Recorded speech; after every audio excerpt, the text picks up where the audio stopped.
This is pre-Rodney King. You know, we know what the cops is doing. Before Rodney King? Yeah. Okay. Yeah. So my nigga's like, yo, you know, Vic was right on the front line. So he like, yo, man, we need a cop killer. You know, the cops rolled up on such and such.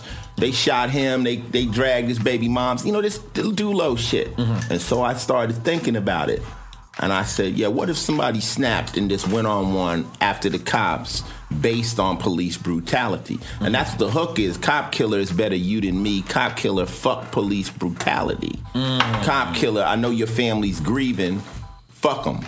Cop killer, tonight we get even. And so it was more about this guy who lost his mind based around police brutality, which just recently happened now. People actually have started taking off on the cops. It took a little while, but I predicted it. Mm-hmm. I wasn't promoting it. I was saying the first person. I become different people in my records. That's just part of the art, you know. I could sing it's like if I was a heroin addict and I'd never been on it, but I can sing and act like it and give you the imagery of it, you dig? Now, so that scrutiny, it started from the president? The president said your name? Well, it started with the Fraternal Order of Police out of Austin, Texas. That sounds scary. They came after me because during this What, they said you couldn't perform it? No, they just said that Warner Brothers put out this inflammatory record and they should be banned and boycotted. And then Charlton Heston came out and they just went on one because at the time the cops were under siege for doing the same shit they doing now. Mm-hmm. This was back then. Mm-hmm. So the best way to take the heat off them is to attack somebody else. So they picked me, kind of like the Willie Horton thing. They picked me as a target. And so they came down. Like, dude, I'm sitting at the house. Let me date myself. We were playing Techno Bowl. Oh, that is remember that? So I'm playing Techno Bowl, and nigga comes, one of my homies like, yo, Ice is on TV right now. The president is talking shit about you, son. So we like, what? Wait. Yo, really, for real. We like this, so we changed the channel. It's kind of big. And it's Dan Quayle, the vice president, and Ice-T. Niggas was like this. You ever did one of them oh shits? Like, oh shit. Yeah. Like, oh shit. Like, oh shit. Like, we knew this was big. Treating you like Al Qaeda and shit. Yeah, and then it just started to happen. You know, you could feel them. You know, that I got tax audited 3 times in a 2-year period.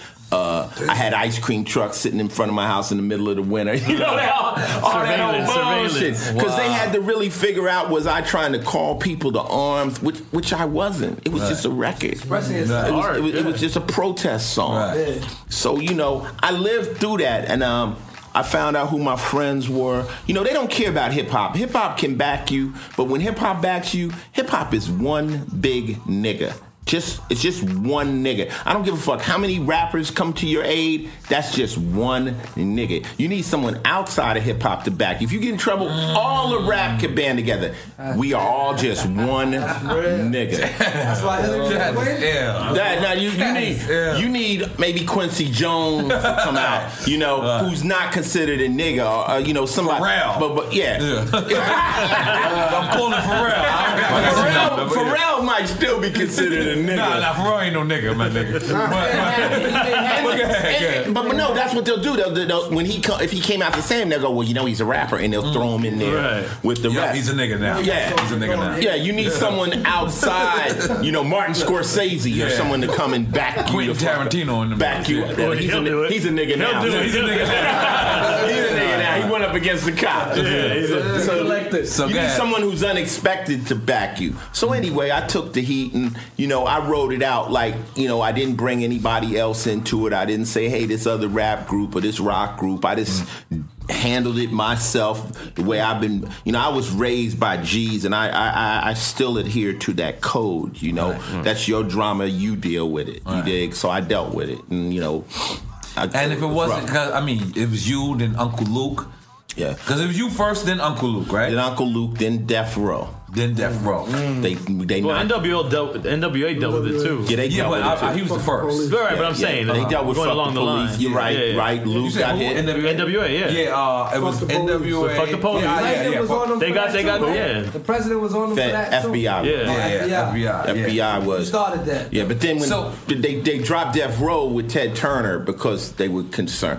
It was a ripple effect. And Dionne Warwick was involved, and all these people. And did you see Dolores Tucker? Yeah, but here, let me give you a jewel though. it's not hip hop that they were afraid of. They were afraid the fact that white kids were getting this information. It's like as long as you sing to the hood, no one really cares because they already say we one big nigga. But once we express it and they see their little daughters is walking around, fuck the police and cop killer, and then now you're infecting the rest of the world, and that's when you become a threat. Right. So that's when they saw me have, you know, thousands of white kids yelling "fuck the police" with me, they were like, we got to deal with this cat, right? Because he's infecting. That's why one of my albums was called Home Invasion, because it was me saying, yo, we've invaded your kids. You know, we're in there. Right. You got a different perspective on cops now that you play one. I mean, wait, you skip it. Come on. I'm gonna have to ask you that. Talk is cheap, motherfucker. Pharrell might still be considered a nigga. Nah, Pharrell ain't no nigga, my nigga.